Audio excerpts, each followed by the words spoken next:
हमने election commission of India को अपनी पार्टी की तरफ से एक रिप्रेजेंटेशन भिजाया है। हम ये बताना चाह रहे हैं कि एक रिवीजन हो चुका है 29 अक्टूबर से 6 जनवरी तक। आप ये कह रहे हैं कि ये सब जो प्रोसेस है ये 1 महीने में खत्म हो जाएगी। इतना जल्दी कैसे होगा? आपकी तो बीएलओ की ट्रेनिंग भी नहीं हो पाएगी। आपने बीएलओ ऑफिसर को जो पावर्स दिए हैं, इतने खतरनाक पावर्स आप दिए हैं कि वो ये तय करेगा कि कोई भारत का नागरिक है या नहीं, कितने इलीगल इमिग्रेंट्स हैं। ये डेटा कुछ है तो बताइए ना हमको। सीमांचल का एक इलाका है, साल में 2 महीने वहां पर जमीन कट जाती है, हजारों एकड़ जमीन कटती है, घर बह जाते हैं, कई अस्पताल जो है बंद हो चुके हैं बिहार में। जैसा पुल गिरता है अस्पताल भी बंद हो जाते हैं। ये कैसे होगा 1 महीने में सब चीजें? ये सारी दुनिया जानती है कि बिहार के नौजवानों का पलायन होता है। कितने लोगों के पास ये सब डॉक्यूमेंट्स रहेंगे बताइए?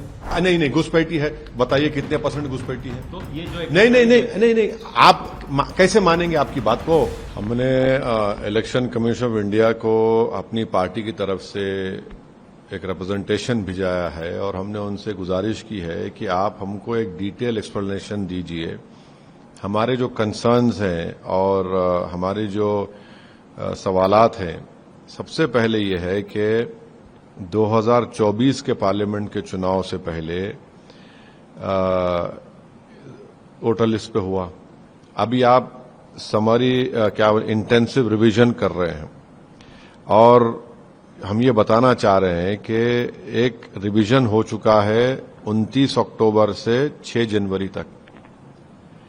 अब ये हमको समझ में नहीं आ रहा है कि जो इंटेंसिव रिवीजन हो रहा है, जो पिछली बार बिहार में हुआ था, 2003 में था, जब हुआ था तो 1 साल का टाइम था लोकसभा चुनाव के लिए और 2 साल का टाइम था विधानसभा के चुनाव के लिए। अब आप ये कह रहे हैं कि ये सब जो प्रोसेस है ये 1 महीने में खत्म हो जाएगी।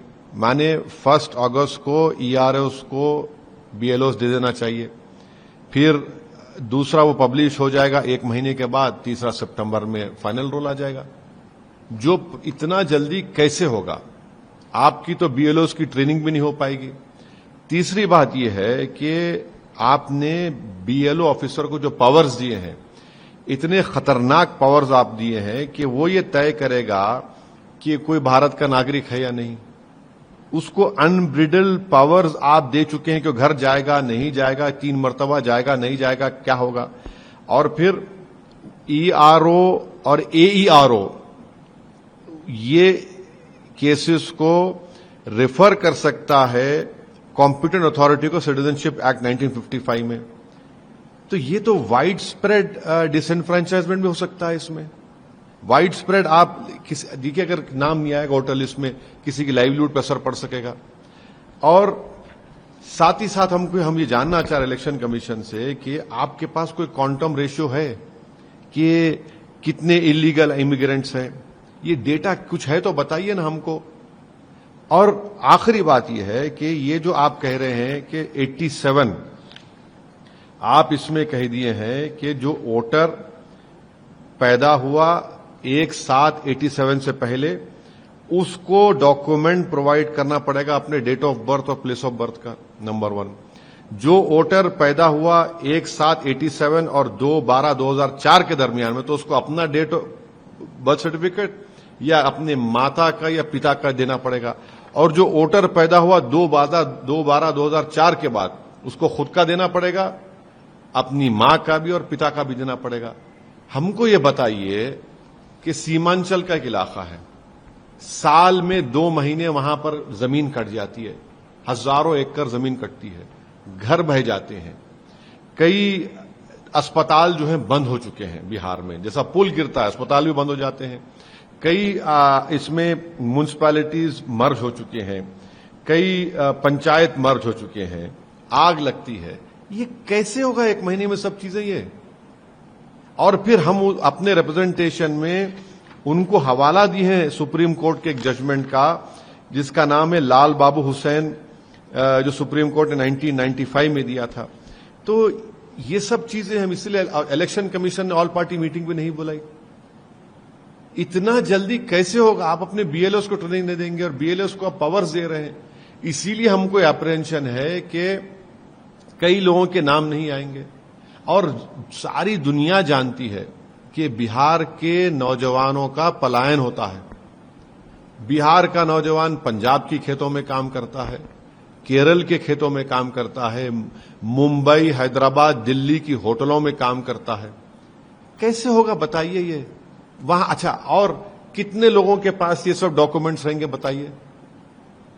ये सब चीजें इसलिए हम चाहते हैं कि इलेक्शन कमीशन इस पर हमारे रिप्रेजेंटेशन में गौर करे, किसी भी जेन्युइन इंडियन का नाम मिस ना हो, वोटर को अपना वोट मिले डालने के लिए, वरना तो बड़ा मुश्किल हो जाएगा ये। सर, आप इस बात से इनकार नहीं करते क्या कि सीमांचल जैसा एरिया है वहां पे घुसपैठी है? कहां? अच्छा, नहीं घुसपैठी है। बताइए कितने % घुसपैठी है? तो ये जो नहीं, आप कैसे मानेंगे आपकी बात को? घुसपैठी का अगर आप कह रहे हैं तो डेटा तो कुछ होना चाहिए कि आप अगर उस कंक्लूजन पे आप आए, आपके डेटा क्या है, उसका क्वांटम रेशियो क्या है बताइए आप। और फिर ईसीआई के पास इन डॉक्यूमेंट्स को स्क्रूटनाइज करेंगे, उसका डेटाबेस क्या है बताइए आप। देखिए 87 का आप कट ऑफ दे रहे हैं, 38 ईयर्स हो चुके हैं। अगर घुसपैठी है तो फिर 2024 के चुनाव में घुसपैठी वोट डाले थे क्या? अगर घुसपैठी है, चलिए मान लिए, तो क्या 2024 के चुनाव में इसीलिए ये रिजल्ट आया क्या? तो फिर हम क्वेश्चन करेंगे 2024 के चुनाव को भी, रिजल्ट को भी। फिर ये कौन सी बात हुई? घुसपैठी है भाई, इंडियंस को ही बात कर रहे हैं, तो उसके लिए आप बताइए ना हमको। तो आप इलेक्शन कमीशन की कैपेबिलिटी पे क्यों सवाल उठा रहे हैं? नहीं, देखिए इलेक्शन, देखिए एक्सरसाइज करेंगे। बिल्कुल संविधान के लिहाज से इलेक्शन कमीशन को इख्तियार है। हम इलेक्शन कमीशन से हम पूछ रहे हैं कि पिछले बार जब समरी इंटेंसिव रिवीजन हुआ था, 2 साल थे विधानसभा चुनाव के लिए, 1 साल था लोकसभा चुनाव के लिए। आपने एसएसआर किया, कब किया आपने एसएसआर? आपने एसएसआर किया 29 अक्टूबर से 6 जनवरी 2025 तक। अब बताइए, एसएसआर आपने किया तो उसमें क्या घुसपैठी थे?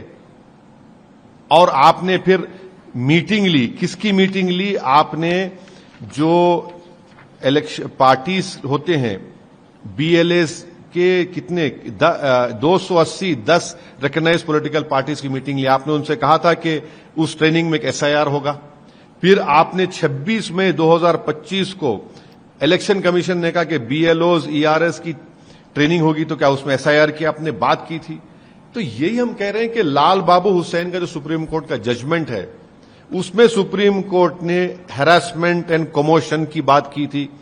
उसमें सुप्रीम कोर्ट ने बात की थी कि on issue of rushing and completing the task in a time bound manner, consequences of having one names of the previous electoral names deleted. इसको हम गौर करें, हम अपनी रिप्रेजेंटेशन ईसीआई को भिजाए हैं। सर, आप अपने एक्स हैंडल से ये भी आरोप लगा रहे हैं कि गुप्त तरीके से एनआरसी को लागू कर रही है। बिल्कुल भाई, मैं तो ये कह रहा हूं कि एनआरसी में थोड़े सुप्रीम कोर्ट के सेफगार्ड्स हैं, इसमें तो वो भी नहीं है। आप हमको ये रैशनल बताइए ना। ये जो 87, अगर कोई वोटर 1787 से पहले पैदा हुआ, कोई वोटर अगर 1787 से 2012-2004 के दरमियान में पैदा हुआ, जो वोटर 2/12/2004 के बाद पैदा हुआ, ये तो सिटीजनशिप एक्ट में है ना। बताइए इसका रैशनल क्या है? अच्छा, कितने बिहार प्रदेश में कितने लोग डॉक्यूमेंट है बताइए आप देख मालूम करिए। अच्छा, बीएलओ को इतनी अनबिल्ड पावर्स क्यों दे रहे हैं? अगर कोई बीएलओ जाएगा और 2 से 3 मर्तबा जाएगा और कोई नहीं रहेगा, तो उसको ये राइट है कि वो लिख दे ये डाउट है। और जब वो लिख देगा तो अगर किसी बिहारी का नाम नहीं आएगा वोटर लिस्ट में, उसको नौकरी कौन देगा? तो सब होगा ना, उसको नौकरी कौन देगा? अब ये डराने के लिए नहीं कह रहे हैं, ये सच्चाई। इसलिए हम ईसीआई से हम ये गुजारिश कर रहे हैं, रिक्वेस्ट करें कि हमारे रिप्रेजेंटेशन को आप गौर करिए, ऑल पार्टी मीटिंग बुलाइए। और ये काम इतनी जल्दबाजी में कैसे होगा बताइए? आप तो बीएलएस को ट्रेनिंग भी नहीं दिए। सर, जो बिहार की सियासत की जो दीगर पार्टियां हैं, जो हैवी स्टेक होल्डर्स हैं हम नहीं है अभी स्टेक होल्डर। आप कैसे कह हम नहीं हम क्या मतलब है भी हम स्टेक होल्डर हैं, बराबर हैं, बिल्कुल है नहीं हमारा तो नहीं वो छोड़ दी। देखिए एक बात सुनिए, जो पॉलिटिकल पार्टी इस पर खामोशी अख्तियार की हुई है, जो सत्ता में आना चाह रहे हैं, तुमने कितने हजार वोट से सत्ता को खो दिया। ये अलग बात है कि तुमने बेईमानी करके हमारे 4 बेईमानों को खरीद लिया, अलग बात है, मगर ये होश के नाखून लो, इस पर जागो।